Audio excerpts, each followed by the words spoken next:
नमस्कार. मी अमित काळे न्यूज डंकामध्ये आपलं मनापासून स्वागत करतो.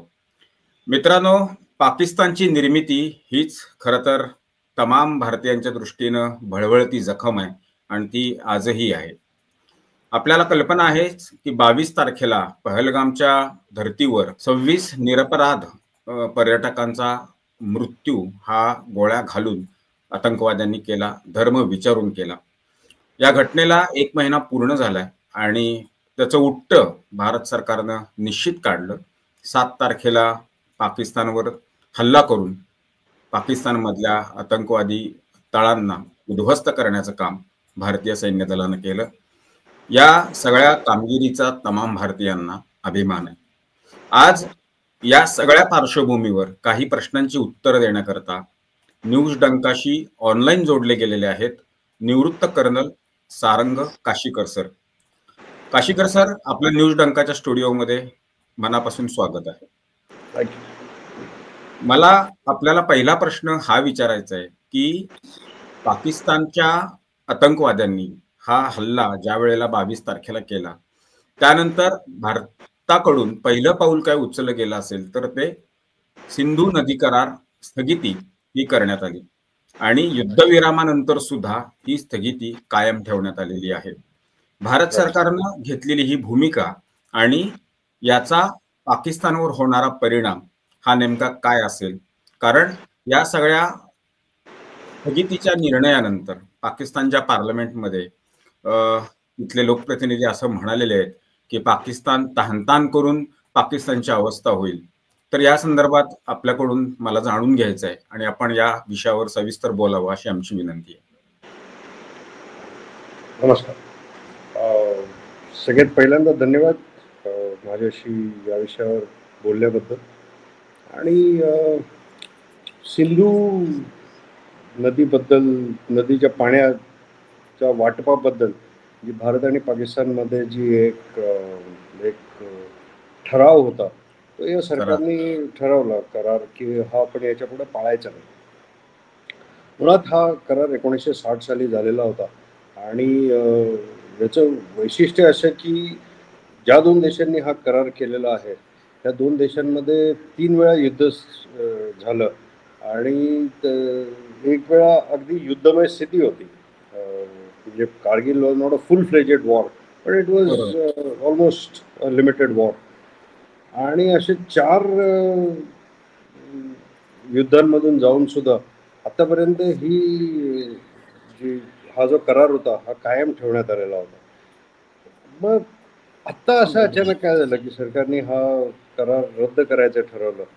तर याच्यामध्ये सगळी ॲक्च्युली गोम आहे की आपण ज्याला अप्पर रिपॅरियन स्टेट म्हणतात, तर आपण अप्पर रिपॅरियन स्टेट आहोत. म्हणजे आपल्याकडून ज्या नद्यांचा उगम होतो किंवा आपल्या प्रदेशातून नद्या दुसऱ्या प्रदेशामध्ये जातात आणि तरीसुद्धा आपण 80% पाणी त्या नदीचं दुसऱ्या देशाला देत होतो. म्हणजे गंमत बघा की ज्यांची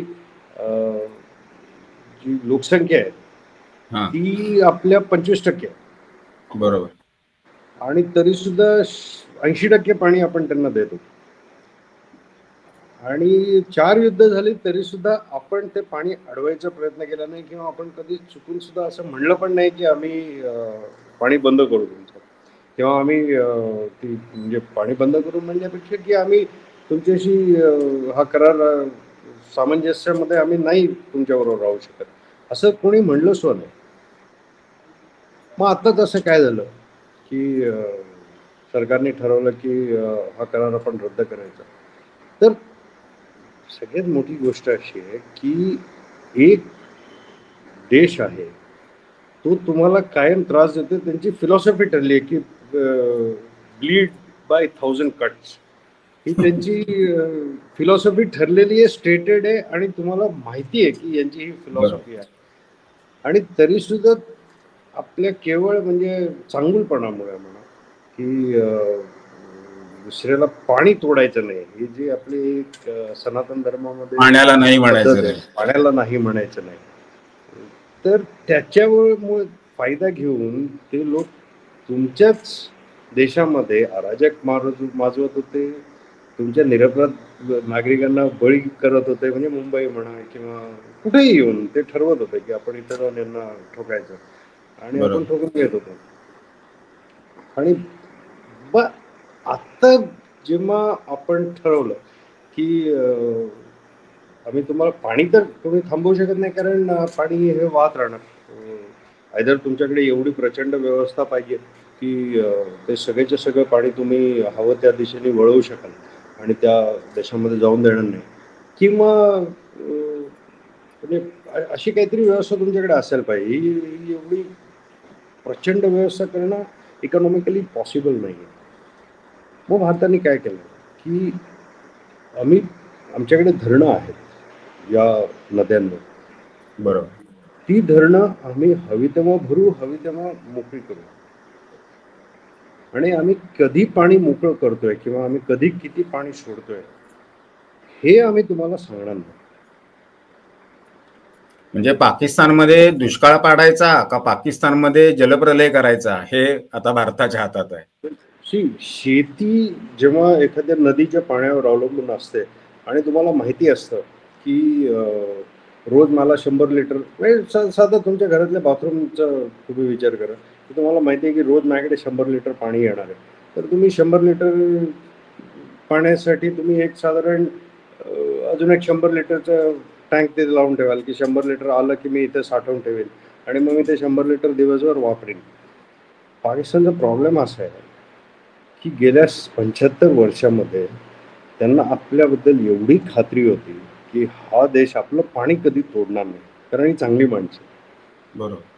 की त्यांनी सिंधू नदी किंवा या पंजाब, म्हणजे 5 नद्यांचं पाणी ज्याला म्हणतात, 5 नद्यांचा प्रदेश, या 5 नद्यांच्या प्रदेशामध्ये त्यांनी एवढी सोय कधी केलीच नाही की समजा पाण्याचा दुष्काळ झाला तर आपल्याकडे पाण्याचा साठा असायला पाहिजे. हा विचार त्यांनी कधी केलाच नाही. त्यांनी फक्त, म्हणजे बघा एका देशाची काय वृत्ती असू शकते की त्यांनी कनाल सिस्टम्स तयार केलेले आहेत ज्याच्यामध्ये जर समजा हिंदुस्थानकडून आपल्यावर अटॅक झाला तर हिंदुस्थानचे टँक्स आपल्याकडे येऊ नयेत याच्यासाठी त्यांनी canal system, defence based canal system तयार केले. म्हणजे हे जे पाणी आहे ते या पद्धतीने ते वळवतात की त्याच्यामुळे आपले टँक्स तिकडे जाऊ शकणार नाही, ते कनाल भरल्यावर टँक्स तिथे जाऊ शकणार नाही, मग आपल्याला त्याच्यावर ब्रिज करायला लागेल. पण त्यांनी कधी शेतीच्या दृष्टीने इरिगेशनसाठी कधी कनाल्स किंवा डॅम्स वगैरे अशी व्यवस्था पूर्णपणे केलेली नाही. आणि त्याच्यामुळे आता आपण जेव्हा म्हणू सिंचन हा प्रकारच नाही. सिंचन असेल तर तेव्हा आपण आता म्हणू की आम्ही आज 100 लिटर पाणी तर आम्हाला सोडायला लागेल, ठीक आहे 100 लिटर, पण आज आम्ही 150 सोडू आणि उद्या 50 सोडू तर 2 दिवसात 200 लिटर पाणी तुम्हाला सोडलंय, पण कधी किती सोडणार ते आम्ही तुम्हाला सांगणार नाही. तर ते पाण्याचा साठा पण करू शकत नाही. आणि याच्यामुळे तुमचा गोंधळ असा आहे की इथून जर पाणी सोडलं की ते सगळं वाहून जाणार समुद्रापर्यंत. आणि हे जे आहे याच्यात त्यांची व्हल्नरेबिलिटी, त्यांचं कमजोरपणा आहे. आणि नेहमी शत्रूचा जो कमजोर दुवा आहे तो तुम्ही शोधून काढायला पाहिजे. म्हणजे आतापर्यंत कसं होत होतं की आपण त्यांना सांगायचो की मुंबई केलं ते तुम्ही करू नका, असं आम्ही कडी निंदा करतो, पण त्यांना त्याच्यामुळे काय फरक पडत नव्हता. तेच म्हणजे आतापर्यंत पाकिस्तानच्या निर्मितीनंतर ज्या वेळेला पाकिस्तानने आपल्यावर हल्ले केले किंवा युद्ध झालं, युद्धजन्य परिस्थिती निर्माण झाली, त्यानंतर भारत सरकार केवळ निंदा, निषेध, चर्चा, डिबेट यातच अडकलेला होता. बिलकुल. मला वाटतं ही पहिलीच अशी आक्रमक कारवाई ही या सरकारने केली. आणि ही आक्रमक कारवाई अशी आहे की याच्यात आपला एक पैशाचा पण खर्च नाही. म्हणजे शत्रूला जेरीला आणण्यासाठी तुम्हाला युद्ध करायला लागतं. युद्धामध्ये तुमचे प्राणहानी होते, तुमचे मालमत्तेचं नुकसान होतं, तुमचं पैशाचं नुकसान होतं, पण ह्याच्यामध्ये तुमचं एका पैशाचंही नुकसान नाही आहे.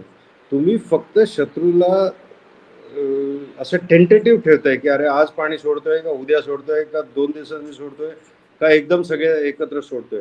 आणि ह्याच्यामध्ये त्यांचा जो सिंचन आहे, पंजाब हा त्यांचा सगळ्यात इम्पॉर्टंट एरिया आहे, बरोबर. आणि पंजाबमध्ये शेती होऊ शकणार नाही. आता पंजाबचं पाकिस्तानमध्ये महत्व काय आहे, तर पाकिस्तान झाल्यापासून पंजाबचं पाकिस्तानच्या पॉलिटिक्सवर किंवा सगळ्याच एकूण देशाच्या व्यवस्थेवर नियंत्रण आहे.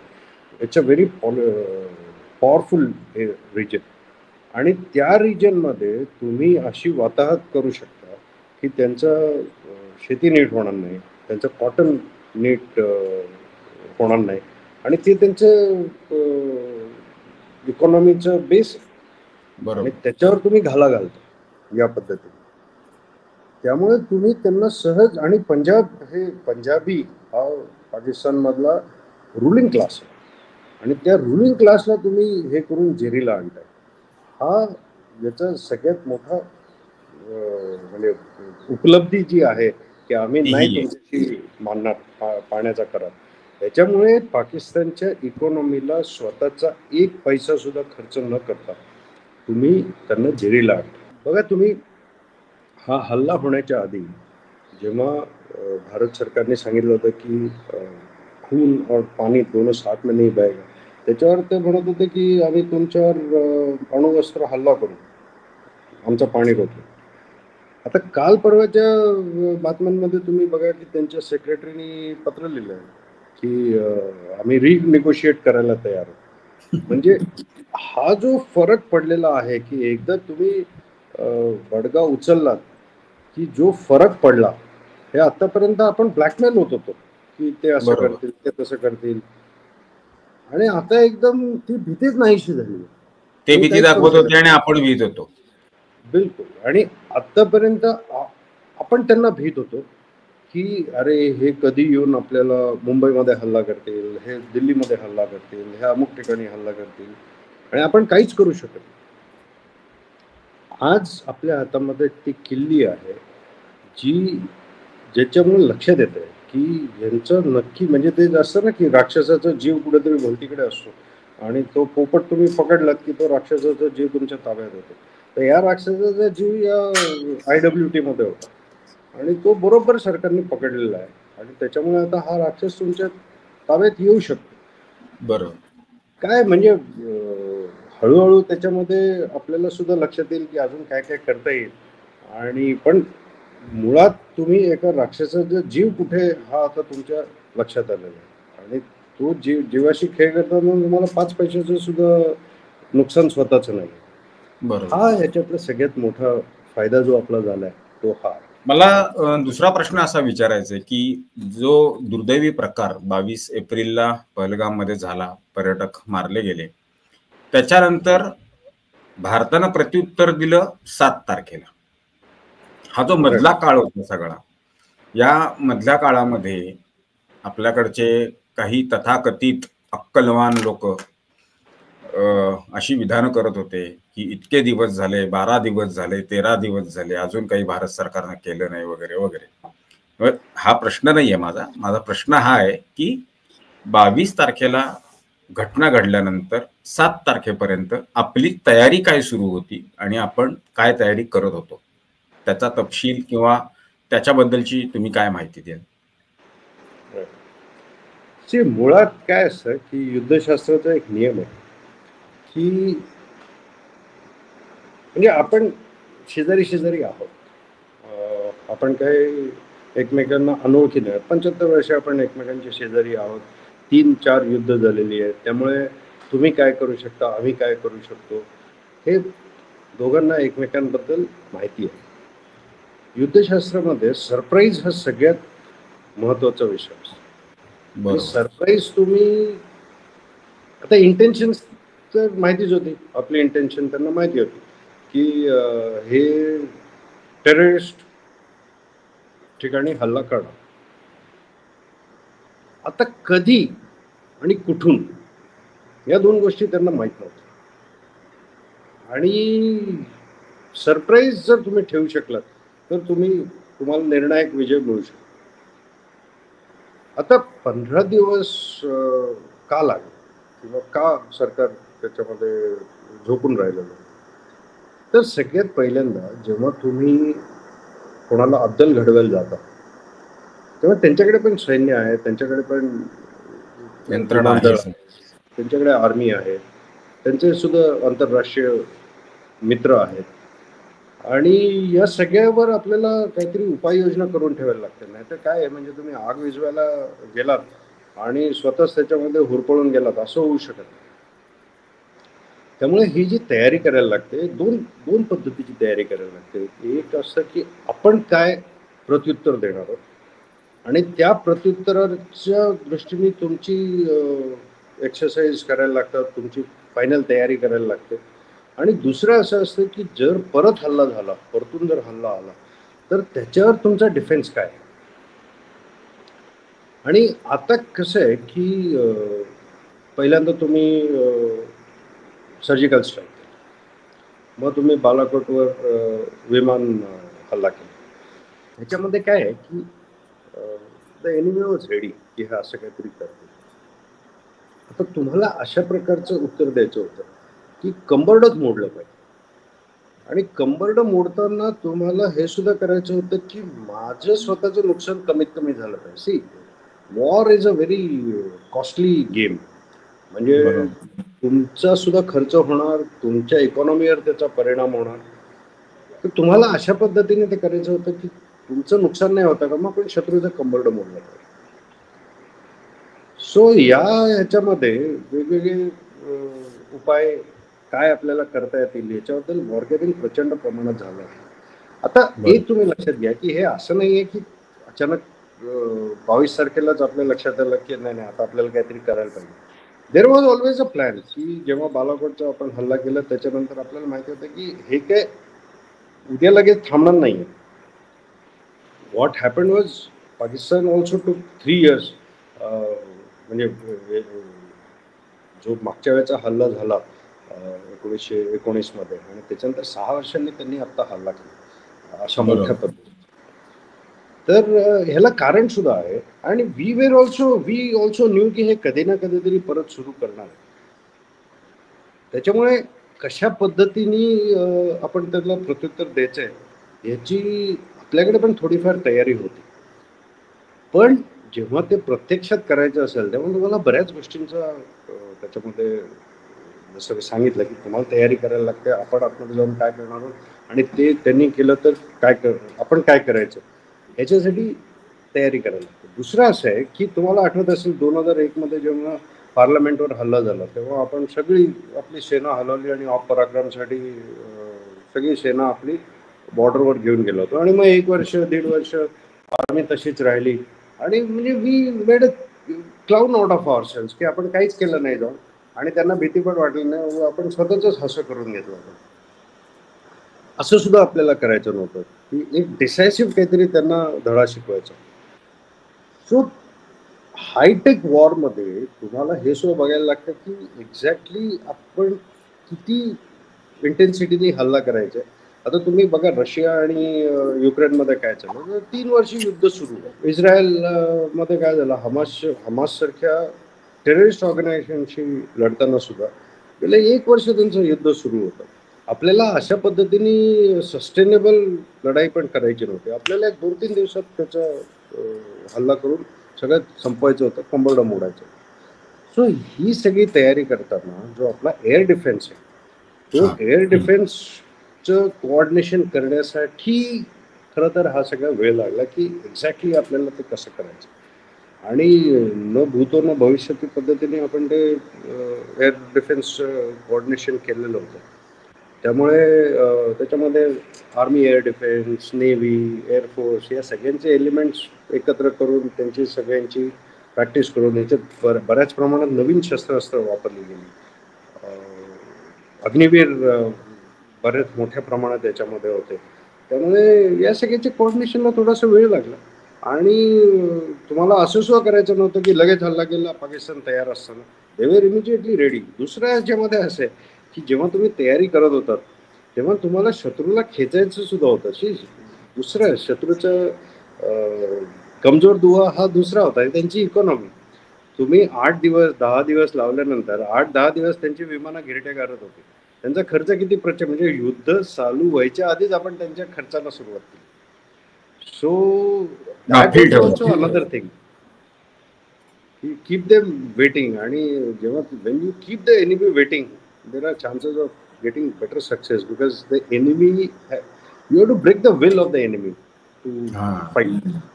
सो तुम्ही त्याला तरसत ठेवा की हा आम्ही येणार आहोत, आम्ही येणार आहोत, आम्ही येणार आहोत. तुझा खर्च होऊ कधी ते सांगणार नाही, त्यामुळे तू तयारीतच राहा. Yeah so and then when they got the opportunity they went it. या युद्धाकडं म्हणजे आपण बघतो, जग बघतंय की हा इतिहासातला म्हणजे पहिला असं युद्ध आपल्याला आपण म्हणू शकतो का की हे युद्ध टेक्नॉलॉजी वॉर होतं. याच्या आधी अशा पद्धतीची युद्ध झालेली नाही आहेत. नाही असं नाही आहे. सी ॲक्च्युली जे आर्मेनिया आणि अझरबैजान यांच्यामध्ये जे युद्ध झालं, किंवा जे रशिया आणि युक्रेनमध्ये जे युद्ध झालं, किंवा इस्रायल आणि हमास आणि इस्रायल आणि इराण यांच्यामध्ये जे युद्ध झालं, म्हणजे ते जे इस्रायलचं चालू होतं ते सगळ्यांचीच एकत्र चालू होतं. ही युद्ध याच पद्धतीने लढले गेले होते ना. ह्याच्यामध्ये बराच मोठा भाग ड्रोन्स आणि मिसाईल्स आणि एअर डिफेन्स याचा होता. सी रशियाचं कसं आहे की रशियाला युक्रेनचा भाग काबीज करायचा, बरोबर, पण ॲट द सेम टाइम त्याच्यासाठी त्यांना युक्रेनचं जे एअरफोर्स आहे त्याच्याशी आधी लढायला लागलं. आणि युक्रेनला नॅटोच्या सगळ्या देशांची मदत असल्यामुळे टेक्नॉलॉजिकल वॉर तिथे पण झालं. इनफॅक्ट या 3 युद्धामध्ये जे होत होतं त्याच्यातून एअरफोर्सने भरपूर धडे घेतलेले आहेत. आणि त्याच्यातून जो या पद्धतीने डिफेन्स करायची जी हे आहे ती आपण त्याच्यातूनच शिकलो, याच्यात काही डाऊट नाही. म्हणजे असं नाही की आपण but yes we have come out victorious की एवढं hitech war, majority indigenous equipment, आणि 3 दिवसात आपण शत्रूच्या कंबरवर उडलाय. This is a unique achievement of Indian arm forces. पुढचा प्रश्न मला असा विचारायचा आहे, म्हणजे युद्धविरामाबद्दल मी सविस्तर तुमच्याकडनं जाणून घेणारच आहे, कारण युद्धविरामानंतर अनेक भारतीयांच्या संमिश्र प्रतिक्रिया. I will stop you here. You know, as Indians it will be wrong to say युद्धविराम. This is we have taken a pause. Op Sindoor अभी भी जारी है. हाँ, वो तो जारी है. So even if we should not say that there has been a ceasefire. There has been a pause. ठीक आहे, पण त्या पॉज नंतर अशा संमिश्र प्रतिक्रिया भारतीयांच्या होत्या की आपण आता पॉज घ्यायला नको, संपवायलाच पाहिजे, पीओके ताब्यात घ्यायलाच पाहिजे वगैरे वगैरे. या प्रश्नावर आपण नंतर येऊ. पण 4 दिवसामध्ये जे पाकिस्तानचं आपण कंबरडं मोडलं, पाकिस्तानमधल्या सामान्य नागरिकाच्या केसालाही धक्का लागला नाही, पण अत्यंत दाटीवाटीच्या लोकवस्तीमध्ये असलेली जी आतंकवाद्यांची तळं होती, जी स्थळं होती, इमारती होत्या, ते उद्ध्वस्त करण्यात आपण यश मिळवलं. आणि भारताची लष्करी ताकद काय आहे आणि हे म्हणजे बदललेलं स्वरूप काय आहे लष्करी ताकदीचं, हे आपण जगाला दाखवून दिलं. जगाला दाखवून दिलंच, पण त्यापेक्षा चीन आणि अमेरिका या 2 राष्ट्रांना आपण दाखवून दिलं. तर मला तुम्हाला हा स्पेसिफिक प्रश्न विचारायचा आहे की या ताकदीच्या संदर्भानं स्वतःला बलाढ्य शक्ती असं म्हणवून घेणाऱ्या अमेरिका आणि चीन या 2 देशांचं जे काही त्यांची धुंदी होती, त्या धुंदीतनं आपण त्यांना बाहेर काढलंय का? See, you have to understand one thing. When it comes to technical prowess, ठीक आहे, अमेरिका आणि चीन नक्कीच आपल्या पुढे आहे, काही शंका नाही. When it comes to numerical superiority, they are better than us. ठीक आहे, कारण त्यांच्याकडे रिसोर्सेस एवढे प्रचंड आहेत आणि दोघांकडे इंडिजिनस टेक्नॉलॉजी असल्यामुळे त्यांना ती स्वस्तात टेक्नॉलॉजी आतापर्यंत त्यांनी डेव्हलप केली. त्यामुळे आपण हॅलो, कॅन यू हिअर मी? हा, बोला. या सो त्यामुळे आपण त्यांना तोडीस तोड आहे का, that is a question which cannot be answered today. पण आपण जी प्रगती केली आहे आणि आपण जी स्वतःची इंडिजिनस टेक्नॉलॉजी जी निर्माण केलेली आहे आणि आपण ती निर्यात पण करू इंडिजिनस लागलो ना. आपण नाही हा आता ह्याच्यामध्ये काय आहे, BrahMos is one thing which is with Russian help. बरोबर. म्हणजे आत्ता कसं सगळ्यांना असं वाटतंय की this is a victory by S-400, which is not a fact. S-400 हे मिसाईल फार कमी वापरलं गेलं याच्यामध्ये. बर, पण त्या S-400 ची चर्चा खूप झाली. हा, चर्चा खूप झाली कारण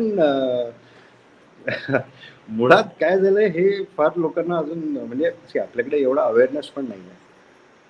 आपण जे अचीव केलंय ते हे अचीव केलेलं आहे की आपली जी आकाश तीर सिस्टम आहे जी इंडिजिनसली डेव्हलप्ड आहे.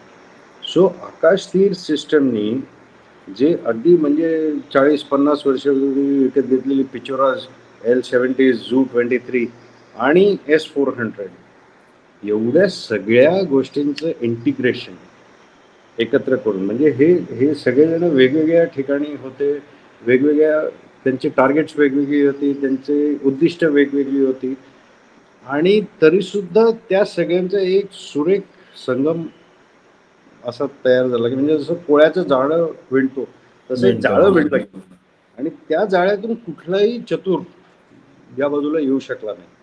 आणि हे this is a success of to large extent, this is a success of the Indian scientist. अच्छा.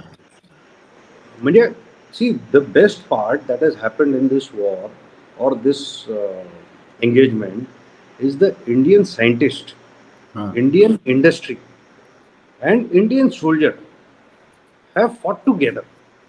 आतापर्यंत काय व्हायचं की Indian soldier use to fight alone and the scientist and industry were not aware की त्या सोल्जरची गरज काय आहे नक्की.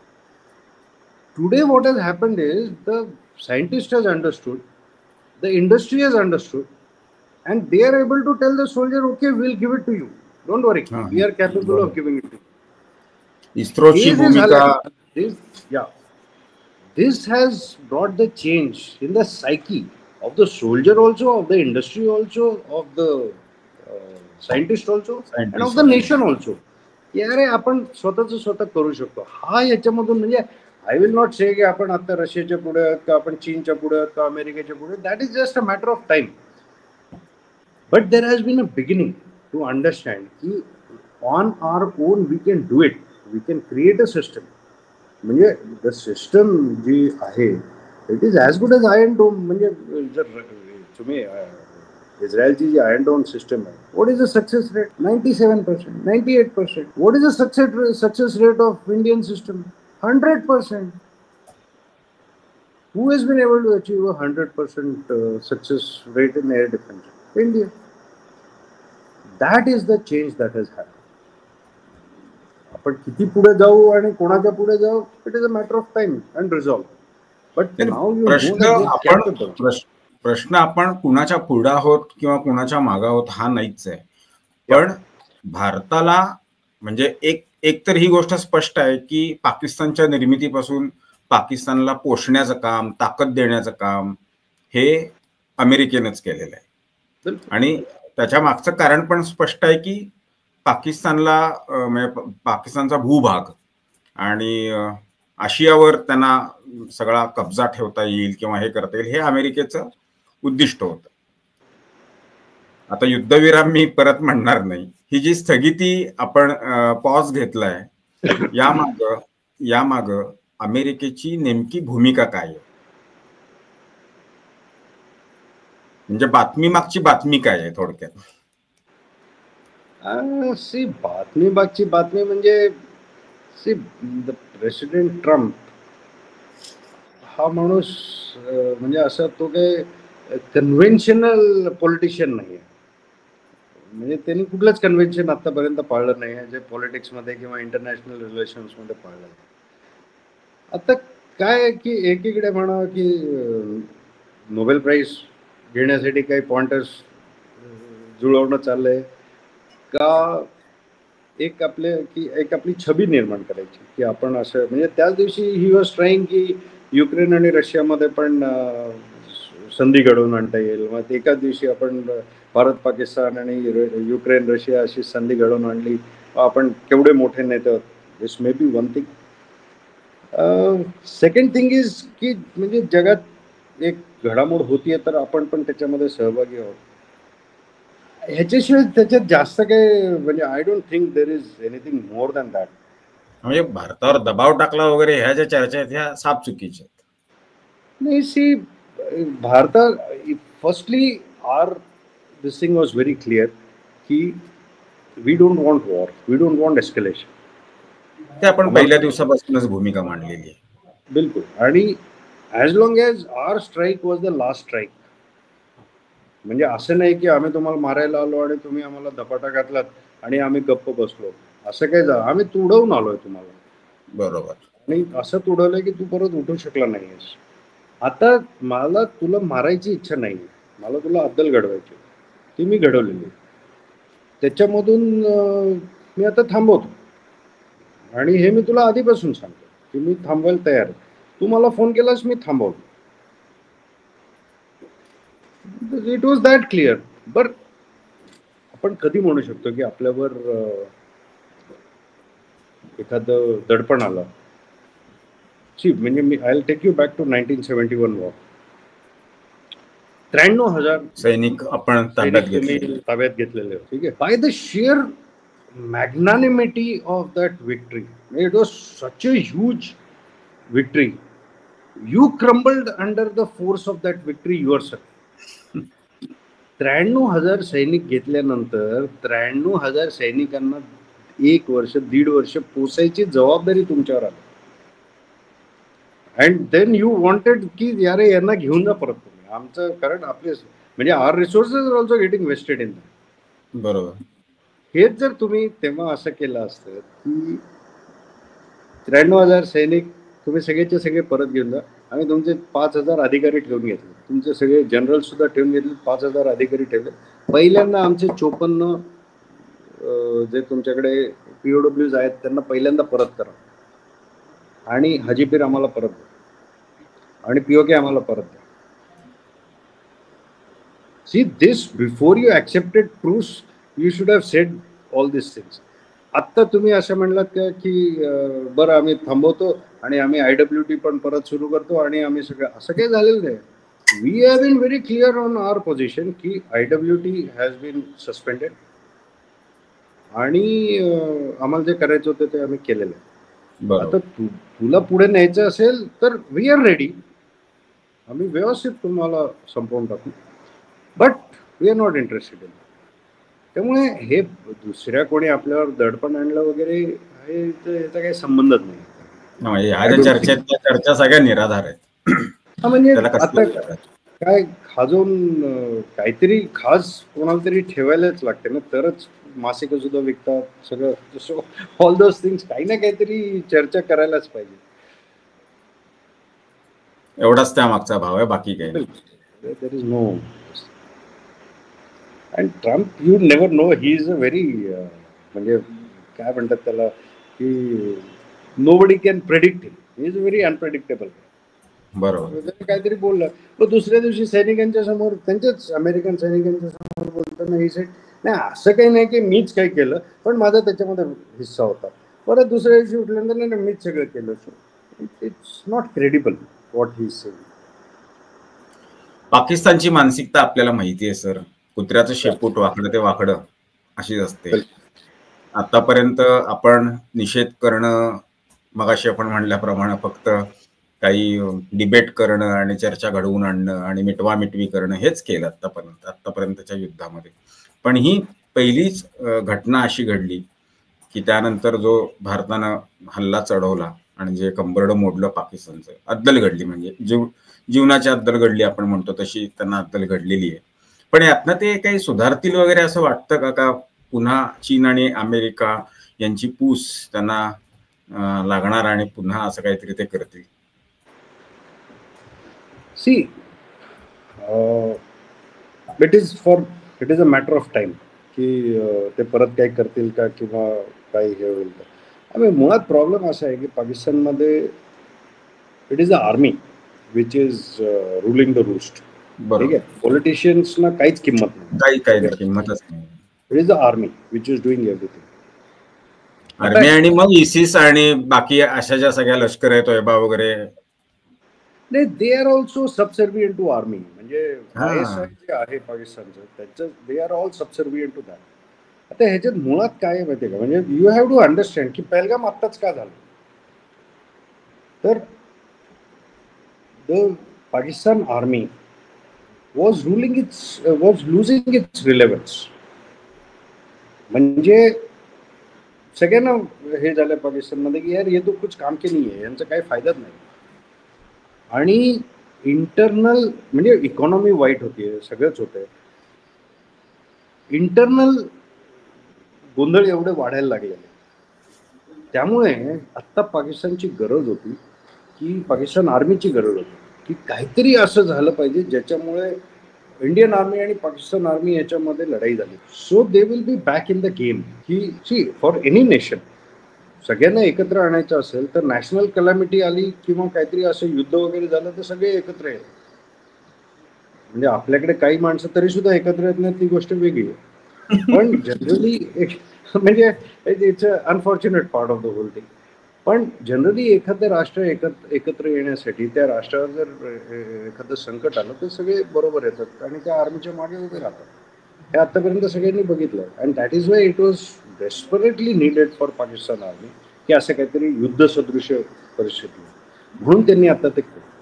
आता काय होणार आहे की सिंधमध्ये किंवा बलुचिस्तानमध्ये जे काय प्रकार चालू आहेत त्याच्यामुळे तर Pakistan army will be busy for the time to come. आणि अफगाणिस्तानमध्ये Tehreek Taliban Pakistan, they are also going to keep them busy.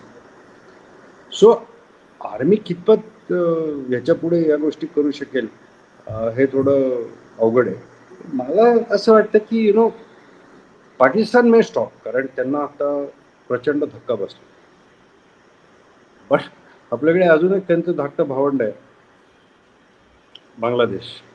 So what will they do now, and will the Pakistan, Bangladesh, China हे सगळेजण एकत्र येऊन आता तिथून काही उपद्रव सुरू करतील.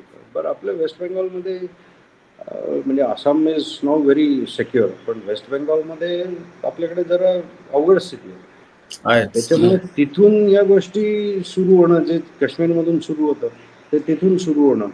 दीदी बसल्याच आहेत तिथं. I would say that any weak government who is not really into की अरे हे नक्की काय चाललंय, इट्स व्हेरी डिफिकल्ट. म्हणजे see, Punjab insurgency was because of Pakistan on the western front, they were supporting. त्याच्यानंतर काश्मीर झालं. अभी अगर now if Pakistan comes to this stage की आपण इथून करू शकत नाही, पण काहीतरी करायचंय, मग बांगलादेश तिकडून करू. So that may happen.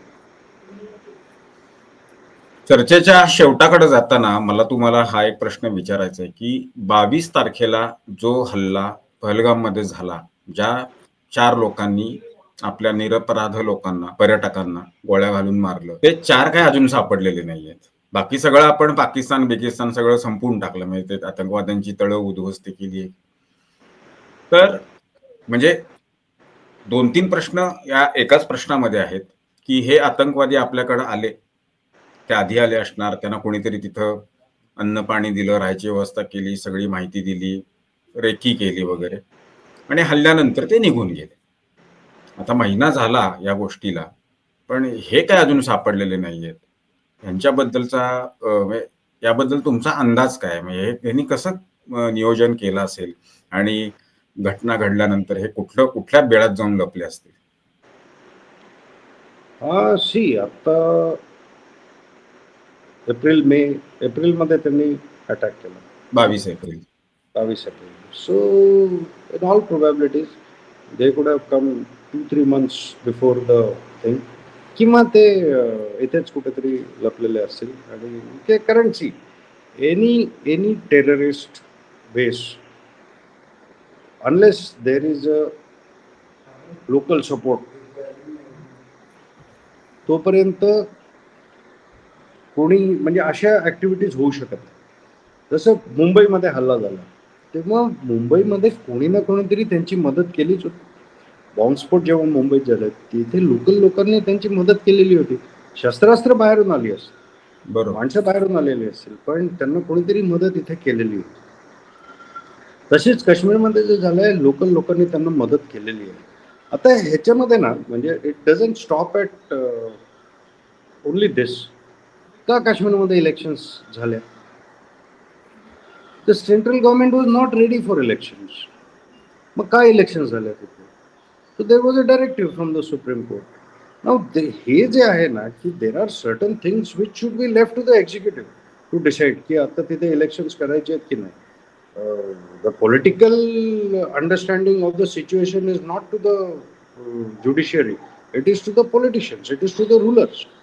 So जेव्हा तुम्ही असं काही होतं तेव्हा तो local support, local police, local यांची म्हणजे याच गोष्टींमुळे हे सगळं आतापर्यंत हा नासूर मोठा झालेला होता. बरोबर. आणि तो चांगला 5 वर्ष कंट्रोलमध्ये आला होता.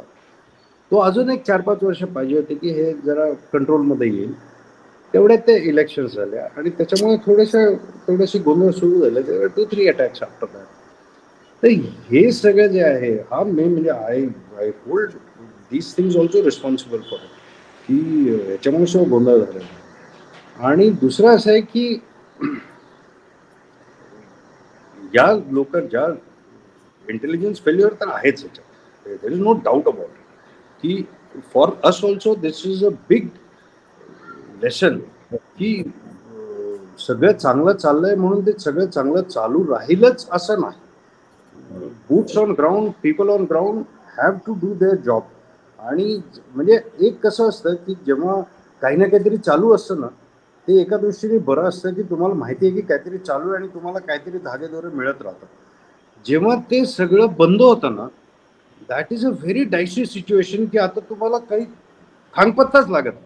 मग त्याच्यामुळे खरं तुमचं काम अजून वाढतं आणि हे तुम्हाला समजायला पाहिजे. So there has been an intelligence failure. Also there has been some connection of some influential people in this whole thing. हे सुद्धा आपल्याला लक्षात आलं. आता हे जे मिलिटंट्स आहेत ना किंवा sorry to use this word पण हे जे टेररिस्ट आहेत ना तो terrorist are very small fries. ते कुठल्या तरी बिळामध्ये घुसून जातात.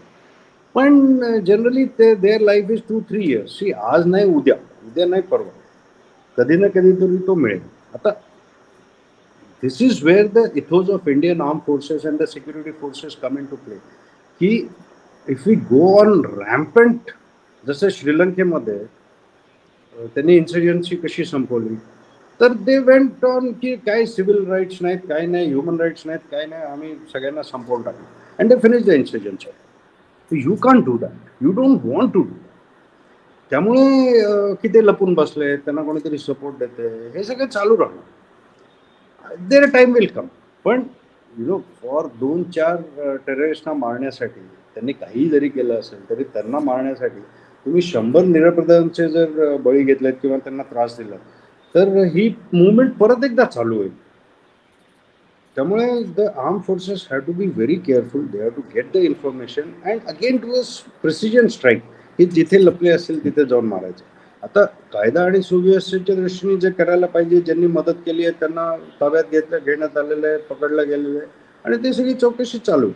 पण still you have to do it in most possible humanly way आणि त्याला वेळ लागतो. But they will be killed some of the other time. चालेल, ठीक आहे. काशीकर सर, आपण न्यूज डंकासाठी वेळ दिलात आणि आमच्या वेगळ्या वेगळ्या प्रश्नांना उत्तरं दिलीत. आमच्या श्रोत्यांना या सगळ्या महिन्याभराच्या या घडामोडींचे तुम्ही सविस्तर समजावून सांगितलं त्याबद्दल धन्यवाद. थँक्यू.